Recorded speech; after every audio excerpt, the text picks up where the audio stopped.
تو چلیں آج کی گفتگو شروع کرتے ہیں۔ ہمارے پاس یہ کچھ نوٹس ہیں۔ عنوان ہے حفاظت و برکت کے وظائف۔ ان میں نا کچھ خاص دعائیں ہیں، کچھ اعمال ہیں اسلامی تعلیمات کی روشنی میں۔ مقصد؟ اللہ سے حفاظت مانگنا اور زندگی میں برکت۔ جی بالکل۔ تو ان نوٹس میں قرآن کی آیات بھی ہیں، اللہ کے نام اور کچھ دعائیں جو نبی کریم صلی اللہ علیہ وسلم سے منسوب ہیں۔ تو چلیں ذرا اس کو دیکھتے ہیں، تفصیل سے سمجھنے کی کوشش کرتے ہیں کہ یہ وظائف ہیں کیا، یعنی یہ اعمال یا دعائیں، ان کی بنیاد کیا ہے اور ان پر عمل کیسے کرنا ہے، کیا طریقہ بتایا گیا ہے۔ یقیناً اصل میں ان ذرائع کا جو مرکزی نقطہ ہے نا، وہ یہی لگتا ہے کہ بھئی کیسے ہم مخصوص عبادات دعاؤں کے ذریعے اللہ تعالیٰ سے براہ راست مدد مانگیں، حفاظت مانگیں اور اپنی روزی روٹی میں دوسرے معاملات میں خیر و برکت طلب کریں، اور یہ طریقے بنیادی طور پر تو قرآن اور حدیث پر ہی مبنی نظر آتے ہیں۔ صحیح، حدیث یعنی نبی کریم صلی اللہ علیہ وسلم کے اقوال و افعال۔ جی تو یہ ایک طرح سے عملی رہنمائی ہے۔ چلیں سب سے پہلے دیکھتے ہیں آیت الکرسی کو۔ اس کا ذکر کافی نمایاں ہے نوٹس میں۔ یہ تو بہت مشہور آیت ہے قرآن کی، سورۃ البقرہ آیت 255۔ اکثر لوگ جانتے ہیں، پڑھتے بھی ہیں، لیکن یہاں کیا خاص بات ہے، کیا فضیلت بتائی گئی ہے؟ جی آیت الکرسی تو بلا شبہ قرآن کی عظیم ترین آیات میں سے ہے۔ اللہ لا الہ الا هو الحی القیوم سے شروع ہوتی ہے۔ اللہ کی وحدانیت، اس کی وہ لازوال زندگی، کائنات کو قائم رکھنے والی صفت، اس کا علم کتنا وسیع ہے، اس کی قدرت، ایک جامع بیان ہے یہ۔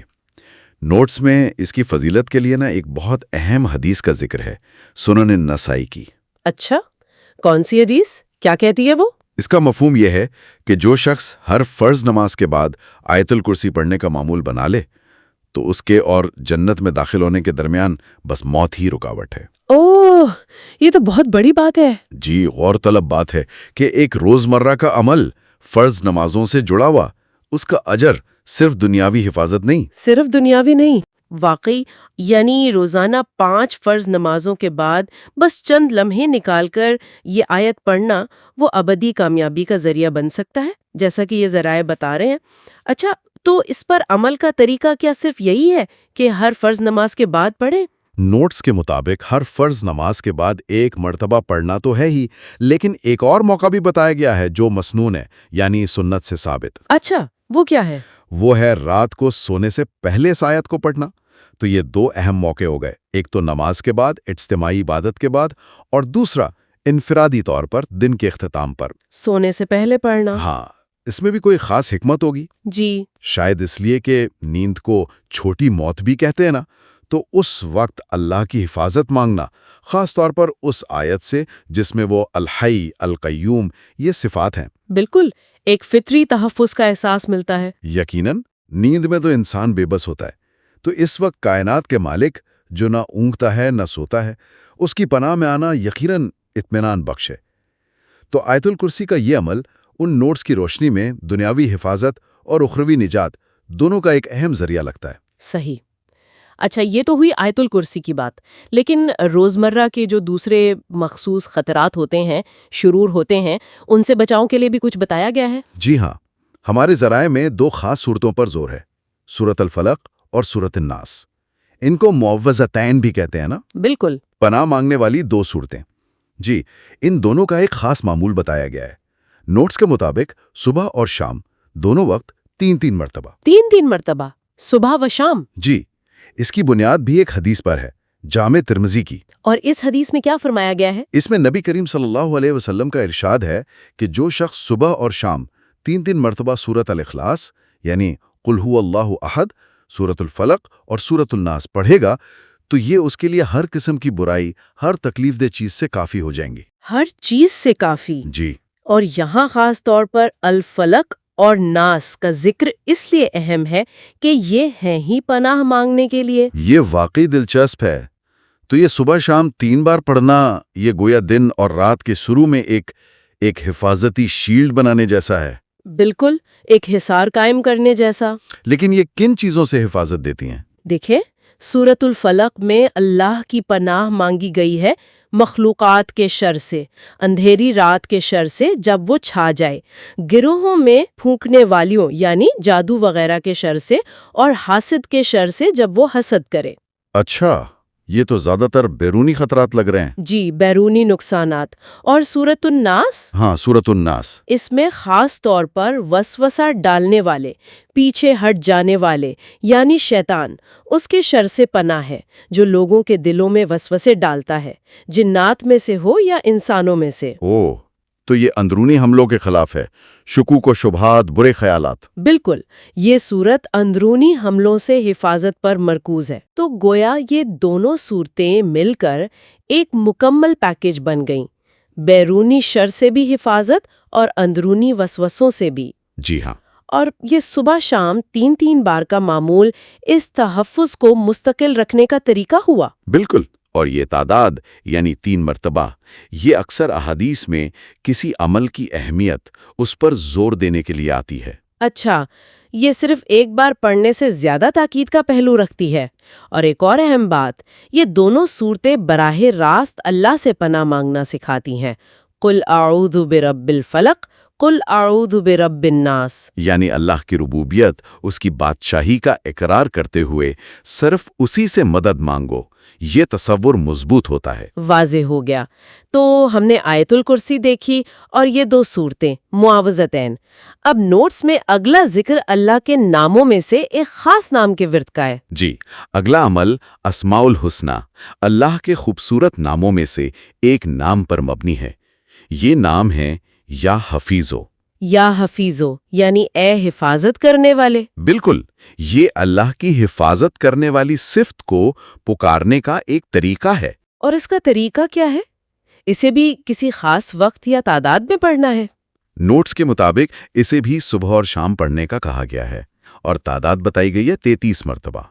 33 مرتبہ، جی صبح اور شام۔ جی، یہاں ایک بہت اہم پہلو ہے جس پر زور ہے، وہ ہے نیت، یعنی ارادہ۔ نیت؟ جی، بتایا گیا ہے کہ اسے پڑھتے وقت خاص طور پر اپنی جان، مال، ایمان اور اہل و عیال کی حفاظت کی نیت کرنی چاہیے۔ اچھا، تو یہ صرف الفاظ دہرانا نہیں ہے بلکہ ایک شعوری عمل ہے۔ بالکل۔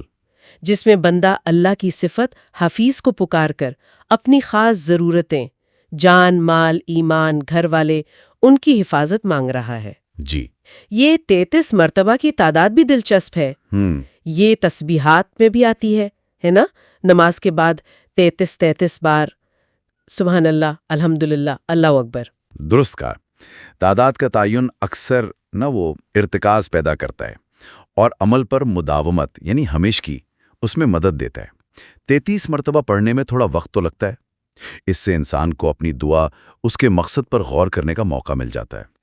یا حفیظ کی پکار میں ایک گہرا توکل بھی ہے، بھروسہ، سپردگی کہ یا اللہ، میں اپنی اور اپنے پیاروں کی حفاظت تیرے سپرد کرتا ہوں، تو ہی بہترین محافظ ہے۔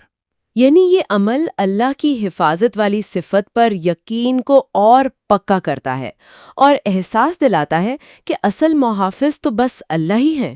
بالکل، اور یہ ایک اہم سوال بھی اٹھاتا ہے کہ اللہ کی کسی خاص صفت پر فوکس کرنا یہ دعا کی قبولیت یا تاثیر کو کیسے متاثر کر سکتا ہے؟ جب بندہ یا حفیظ کہتا ہے تو وہ براہ راست اللہ کی اس صفت کو متوجہ کر رہا ہے جو اس کی ضرورت سے بالکل مطابقت رکھتی ہے نا؟ جی، یہ بات سمجھ میں آتی ہے۔ اس سے دعا زیادہ مرکوز، زیادہ بامانی ہو جاتی ہے۔ بالکل۔ اچھا جی، تو حفاظت کے یہ مختلف طریقے ہو گئے۔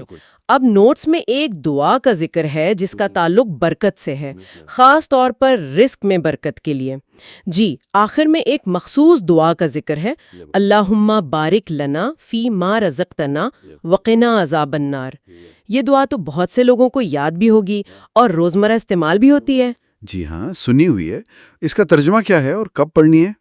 اس کا مطلب ہے، اے اللہ، جو کچھ تو نے ہمیں رزق دیا ہے اس میں ہمارے لیے برکت ڈال دے اور ہمیں دوزخ کے عذاب سے بچا لے۔ نوٹس کے مطابق اسے ہر کھانے سے پہلے یا کھانے کے بعد پڑھنے کی تلقین ہے۔ کھانے سے پہلے یا بعد میں؟ جی، بظاہر تو یہ ایک سادہ سی دعا لگتی ہے، لیکن اگر اس کے معنی پر غور کریں تو یہ بہت جامع ہے۔ جامع کس لحاظ سے؟ اس لحاظ سے کہ یہ 2 چیزیں اکٹھی کر رہی ہے۔ ایک تو دنیاوی ضرورت، یعنی جو رزق ملا، کھانا پینا یا وسیع معنوں میں ہر نعمت، اس میں برکت کی دعا، اور دوسرا آخرتی نجات، جہنم کے عذاب سے پناہ۔ تو یہ روزمرہ کی ایک بنیادی ضرورت یعنی کھانا، اس کو اللہ کی شکر گزاری اور آخرت کی فکر دونوں سے جوڑ دیتی ہے۔ یہ واقعی گہرا نکتہ ہے، مطلب ایک عام سا کام جیسے کھانا کھانا، وہ بھی عبادت اور ذکر کا موقع بن گیا۔ جی، دنیا اور آخرت میں ایک توازن کی یاد دہانی۔ اچھا، برکت سے کیا مراد ہے یہاں؟ کیا صرف مقدار میں اضافہ؟ نہیں، برکت کا تصور اسلام میں بہت وسیع ہے۔ یہ صرف مقدار کا اضافہ نہیں، بلکہ اس سے مراد ہے کسی چیز میں خیر کا پہلو ہونا، اس کا فائدہ مند ہونا، اس سے اطمینان ملنا، سکون ملنا، اور اس کا اچھے کاموں میں استعمال ہونا۔ اچھا، یعنی کوالٹی، صرف کوانٹٹی نہیں۔ بالکل۔ تو جب ہم یہ دعا کرتے ہیں تو ہم اللہ سے مانگ رہے ہوتے ہیں کہ ہمارا رزق، چاہے تھوڑا ہو یا زیادہ ہو، وہ ہمارے لیے خیر کا باعث بنے، ہمیں کافی ہو جائے اور ہمیں اس سے حقیقی فائدہ ملے۔ تو یہ دعا شکر گزاری بھی ہے اور مزید خیر مانگنے کا ذریعہ بھی، اور ساتھ ہی اپنی اصل کامیابی یعنی آخرت کی نجات کی فکر بھی شامل ہے۔ یقیناً یہ دعا یاد دلاتی ہے کہ ہر نعمت اللہ کی طرف سے ہے، شکر کرنا چاہیے اور دعا کرنی چاہیے کہ وہ ان نعمتوں کو بابرکت بنائے اور دنیا و آخرت کی بھلائی دے۔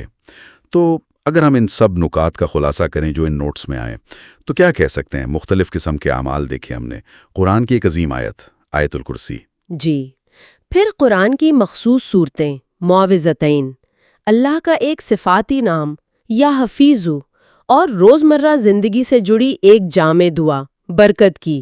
ان سب میں جو مشترک پہلو نظر آتے ہیں نا، وہ یہ ہیں: پہلا، اللہ تعالیٰ پر کامل بھروسہ یعنی توکل اور صرف اسی سے مدد مانگنا۔ صحیح۔ دوسرا، ان تمام اعمال کی بنیاد قرآن اور حدیث میں ملتی ہے، جیسا کہ نوٹس میں حوالوں سے ظاہر ہے۔ تیسرا، ان میں سے اکثر کے لیے مخصوص اوقات مقرر ہیں، نماز کے بعد، صبح شام، سونے سے پہلے، کھانے کے وقت، یا مخصوص تعداد ہے 3 بار، 33 بار۔ یہ چیزیں ان اعمال کو روزمرہ کی زندگی کا حصہ بنانے اور ان پر پابندی سے عمل کرنے میں مدد دیتی ہیں۔ یہ بات اہم ہے، یعنی یہ صرف کوئی ایمرجنسی کے وظائف نہیں ہے، بلکہ یہ روزمرہ کے معمولات کا حصہ بن سکتے ہیں، ایک لائف سٹائل بن سکتا ہے جو مسلسل اللہ کی یاد، جی، اس کی حفاظت اور برکت مانگنے اور اس پر توکل کے کیفیت کو تازہ رکھے۔ بالکل۔ یہ ذرائع اسی طرف اشارہ کرتے ہیں۔ یہ اعمال ایک مستقل شعوری تعلق بنانے کا ذریعہ بن سکتے ہیں، اور ایک اور اہم بات جو ان ذرائع سے سمجھ آتی ہے وہ یہ کہ ان اعمال کی تاثیر کے لیے صرف الفاظ دہرا دینا کافی نہیں ہے، بلکہ یقین، اخلاص یعنی نیت کی پاکیزگی اور دل کی توجہ، یہ بنیادی چیزیں ہیں۔ اللہ پر کامل بھروسے کے ساتھ یہ اعمال کیے جائیں تو ان کے مطلوبہ اثرات کی توقع کی جا سکتی ہے۔ تو آج کے اس گفتگو میں ہم نے ان نوٹس کی روشنی میں حفاظت اور برکت پانے کے لیے چند اہم وظائف کا تفصیل سے جائزہ لیا۔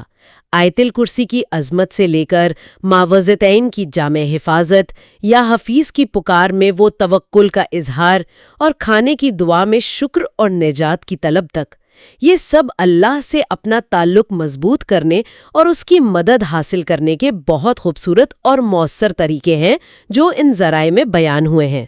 اور آخر میں ایک نکتہ جو ان ذرائع کے مطالعے سے ذہن میں آتا ہے وہ یہ ہے کہ اس طرح کے وظائف اور دعاؤں پر مستقل عمل کرنا، یہ محض مطلوبہ حفاظت یا برکت پانے سے آگے بڑھ کر انسان کے اندر مجموعی طور پر تحفظ، اطمینان اور شکر گزاری کے احساس کو کیسے گہرا کر سکتا ہے؟ یہ ایک دلچسپ سوال ہے۔ جی، غور طلب پہلو یہ ہے کہ روزمرہ زندگی میں ذکر اور دعا کے ان لمحات کو شامل کرنے کا اثر جو چیزیں مانگی جا رہی ہیں ان سے ہٹ کر فرد کے عمومی رویے پر، اس کی اندرونی کیفیات پر اور اپنے خالق کے ساتھ اس کے تعلق پر کیا پڑتا ہے۔ یہ ایک سوال ہے جو ان اعمال کی روحانی جہت پر مزید سوچنے کی دعوت دیتا ہے۔